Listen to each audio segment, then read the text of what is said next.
Alleluia. Om Mani Padme Om. Allah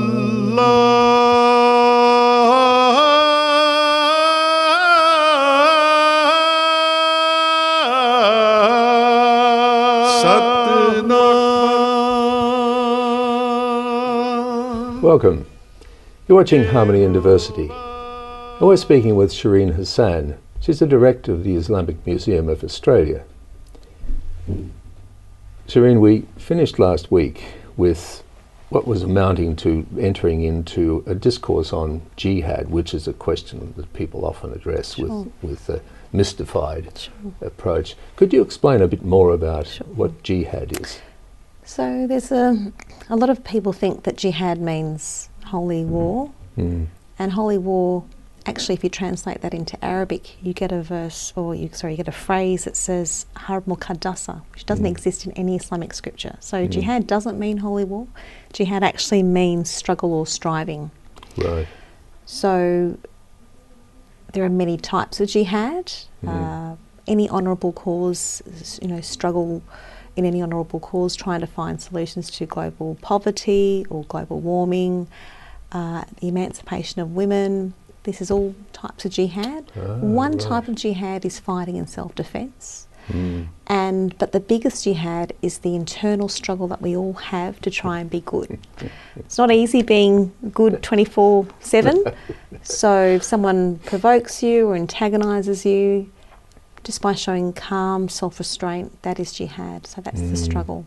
And like I mentioned, only one type of jihad refers to the fighting in self-defence. I also wanted to point out, Norm, that there are many verses in the Quran that talk about peace. There's one verse in the Quran, chapter 5, verse 32, that states, if someone kills an innocent person, it's as if they have killed the whole of humanity. Yes. So last week we spoke about some of the violent verses in the Quran. There's 10 out of 6,200, and we spoke about the context that they were revealed in. 13 years the Muslims weren't allowed to fight because they were being persecuted and tortured by pagan Arabs, but for 13 years they weren't allowed to fight back in self-defence, and then verses were revealed permitting the Muslims to fight and kill the disbelievers. Who are the verses referring to? The disbelievers of 1400 years ago, not the non-Muslims of today. Yes. So I wanted to make that very clear as well, and there are many, many invocations to peace in the Quran as well. There's one particular verse in the Quran that has a huge impact on my life daily. As a Muslim leader, I get lots and lots of hate mail. And this verse is chapter 41, verse 34, and it states, repel evil with good, and you can turn an enemy into a friend. Yes. And I know that's the same teaching in so many other religions. Exactly. And imagine what this world would be like if we all were able to practice that particular teaching. Exactly. And I'll just give you one quick example. There was, as I mentioned, I get lots and lots of hate mail. The dangerous stuff goes to police, but the accusatory stuff I always respond to.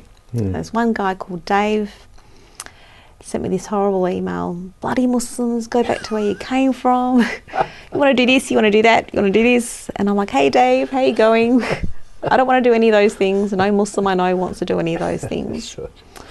But he said, oh, what about this and what about that? You want to do Sharia and you want to do this? And I'm like, and I basically politely, civilly responded to all his outrageous generalisations or accusations. Yes.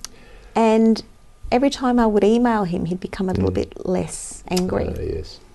And then he stopped emailing me. Oh, thank goodness, because it's exhausting. And then I find his name in my inbox, and I'm really reluctant to open this email, but I think I have to. So I open it up. It's an animation, 2 puppy dogs, love hearts. It says, you're one of my dearest friends. Send this to 6 of your dearest friends. So this man who had so much contempt for me and my religion is sending me a friendship chain email. So it can work. I mean, just by showing love to those who hate you. Absolutely. I'm not naive enough to think that it works all the time, but it can help, and that's what we need to do. And you're absolutely right. That is reflected in all of the major scriptures. unequivocally. Absolutely. And you think, well, why is it so hidden? Yeah. No, that's so. You mentioned the hate mail, but jihad. Okay, you've how many versions of jihad? I would say about half a dozen. There's I'd say there's probably thousands of types of jihad, and so many. Just writing a letter to the newspaper or feeding the homeless. There are so many types of jihad, and one refers to fighting in self-defence. And then even when you do go and fight in self-defence, there are so many strict rules of warfare. So sadly, the terrorists take these verses out in isolation and ignore the invocations to peace that come before and after. That's right. And it's an issue. Other rules for Islam, the rules of life and what is Islam sort of what is mean, it? What's it stand for?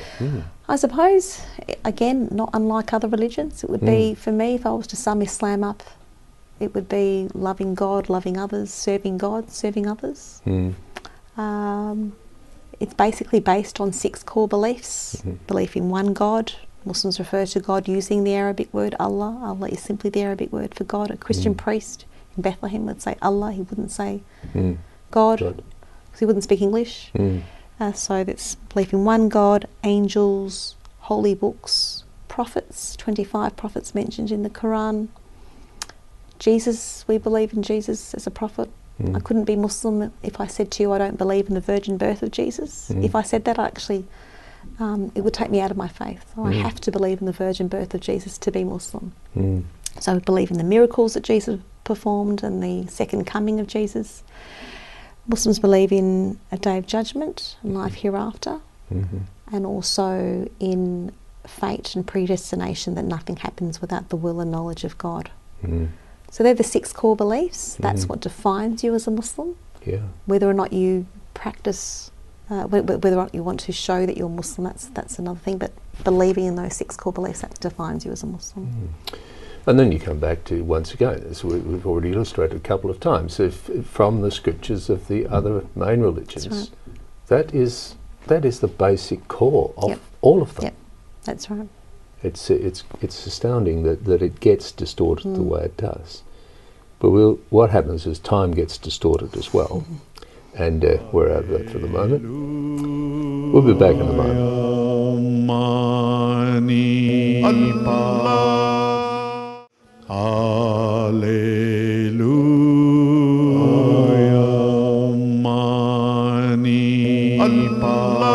Welcome back.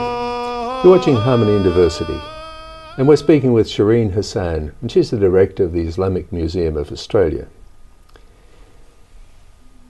Women in Islam, you're sitting there with a hijab on, and that sort of distinguishes you more automatically. What is it like to be a Muslim in Islam?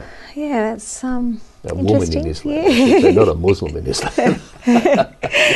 So basically, my headscarf is a faith statement. It's a way of showing my love and devotion to God.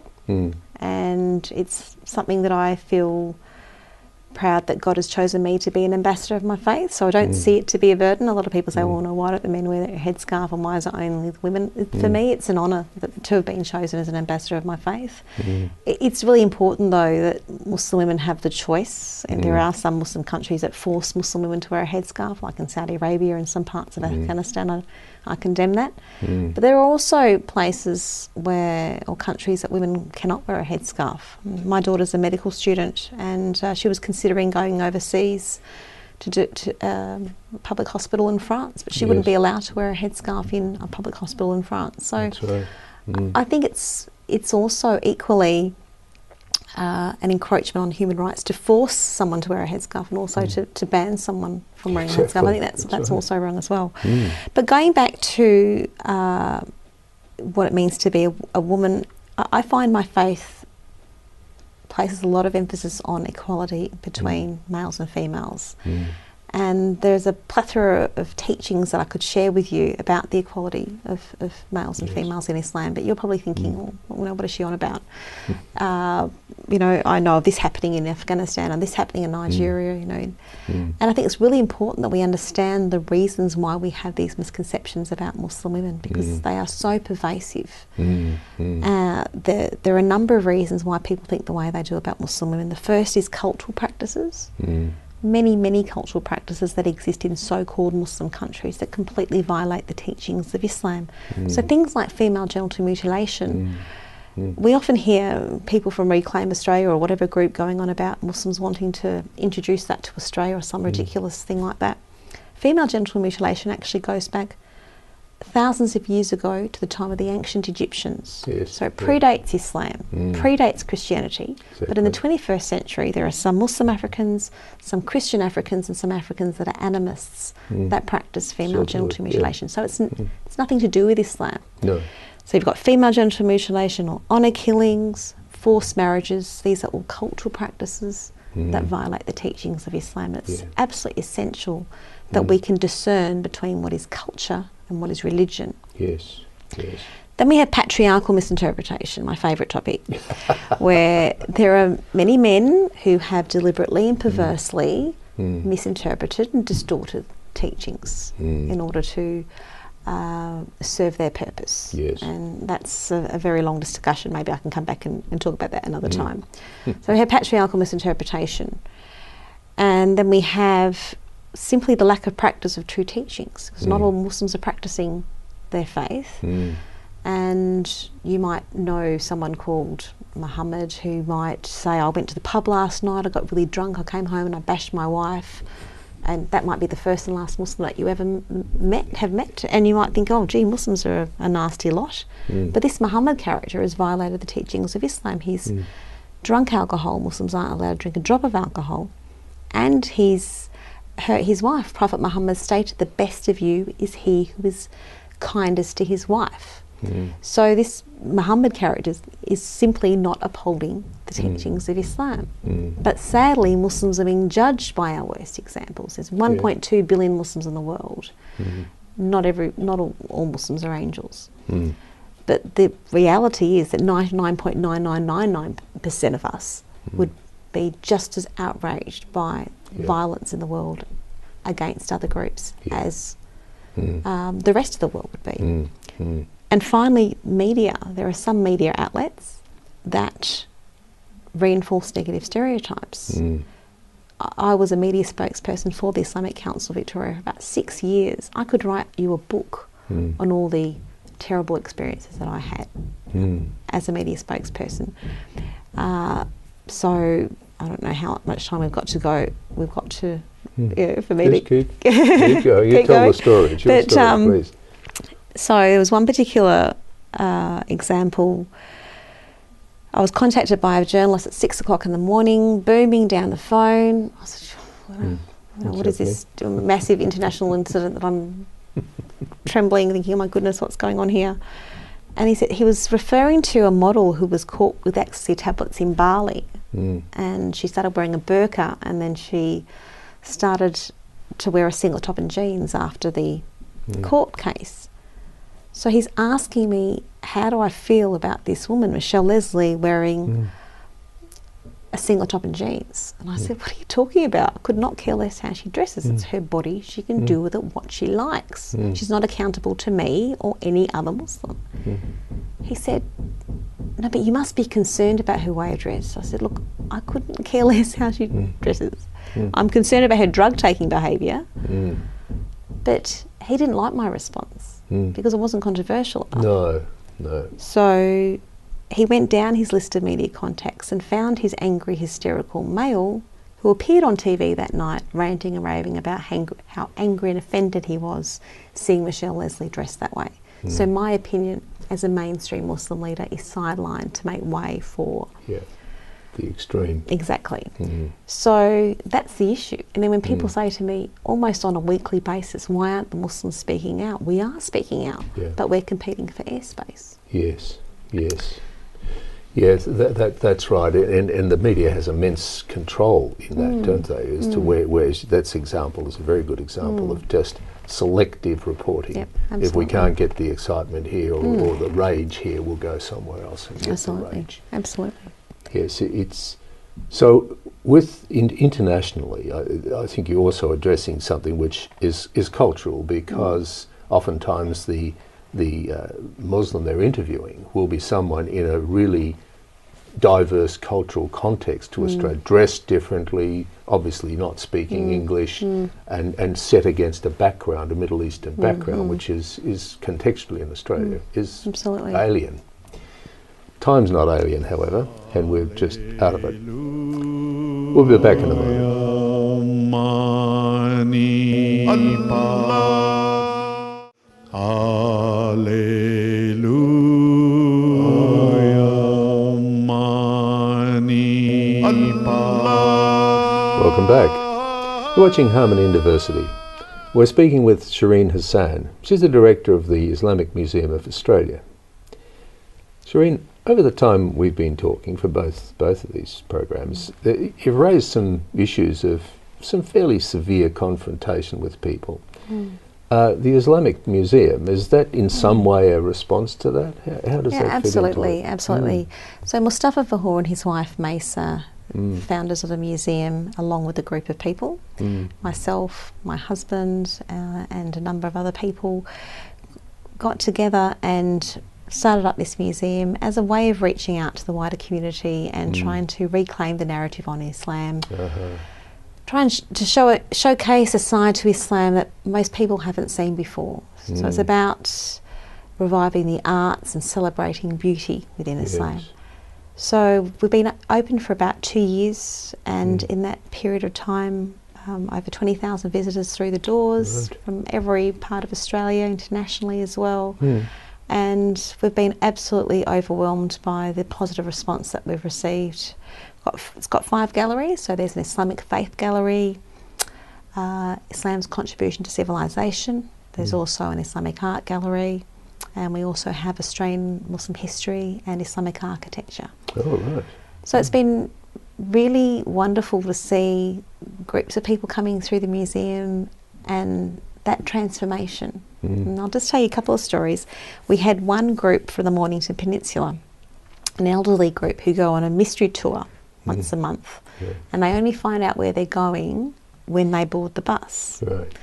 So they're on this bus, and the bus driver, when they arrived, actually came up to me, ashen-faced and trembling, saying, "This group have been bagging Muslims the whole hour.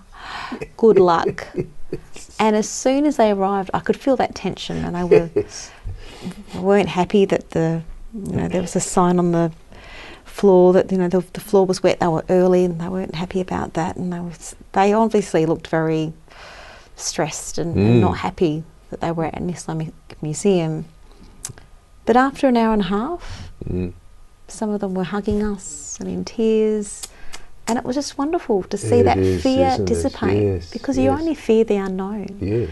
And this is the issue that we have. So many people who have such entrenched fear of the other are usually people who've never met a Muslim before. That's right.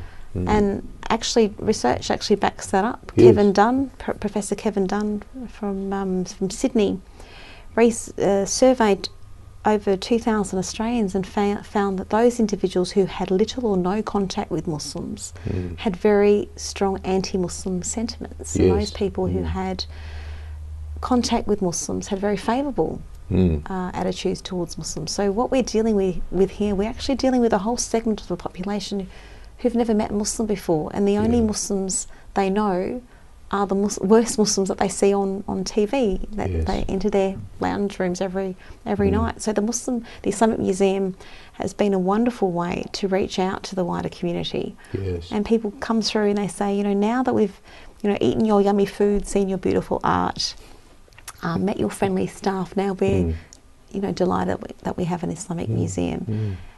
I found so many people they have questions about Islam that they want answered, Yes. And they don't know where to go. And you go onto the internet and there's all these terrible anti-Muslim sites and that really try and create hysteria about Islam. Where do you find an authentic source about Islam? And the best place is really the Islamic Museum. Yeah. Mm. So we've been really, really heartened by the response we've had from the wider community, also school groups as well. Yes, quite a few of those. Yep, yes. a lot of school groups, especially from regional Victoria as well. And to see the students actually visibly uncomfortable initially, to see that tension, to hear stories about, teachers tell us stories about, telling me about the notes that they've received from their parents, not allowing them to come to the Islamic Museum because they're worried about what might happen if they meet Muslims. And then to see those students smiling and laughing at the end of it, it's so rewarding. It's so rewarding. So it must be rewarding, and you can see it happening, and you can look back over your past and think, well, a lot of that is resolved for the next generation. Absolutely, absolutely. Has there been anything in it, like my mind goes to the moment now that the Afghan camel drivers from way back, way back in Australian history, is not very far, but those guys were Muslims. Yeah, absolutely. There's a whole gallery about Australian Muslim history. Right. And even before the Afghan cameleers came, the Macussan fishermen came in the 1600s and 1700s, and they traded a sea slug with the indigenous community. And then, of course, in the 1800s, the Afghan cameleers came, and they built railway tracks and telegraph lines, and they built much of the infrastructure for Australia. Academics have stated that there's no way that Australia would be as advanced as it is now if it wasn't for the efforts that the Afghan cameleers made in the 1800s. 1800s, yes. So it's that gallery in particular is really important. It's important for Muslims to understand their connection to Australia, to foster a positive Muslim identity, and it's important for the wider community to understand that Muslims haven't just been around for 20, 30, 40 years. No. Muslims have been here for hundreds of years, and they're very much part of Australia.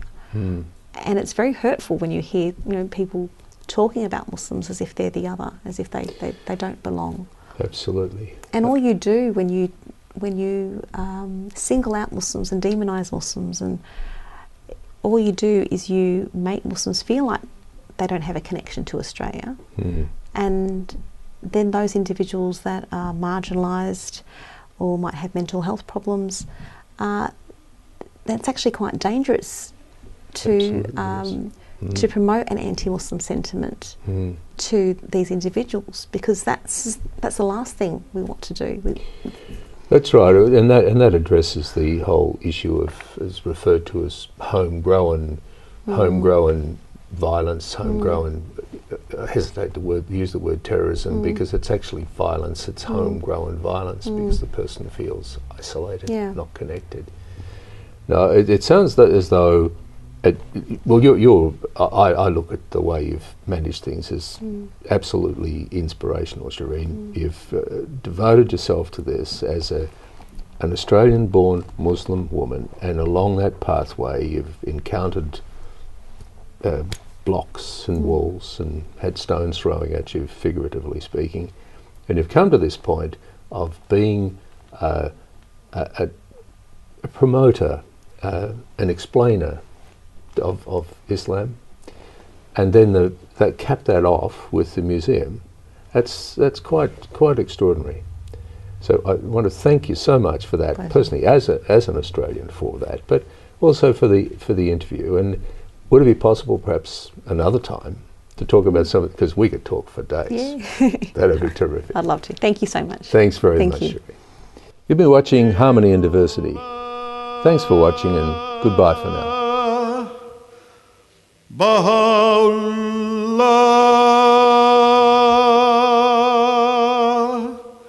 Shanti Om,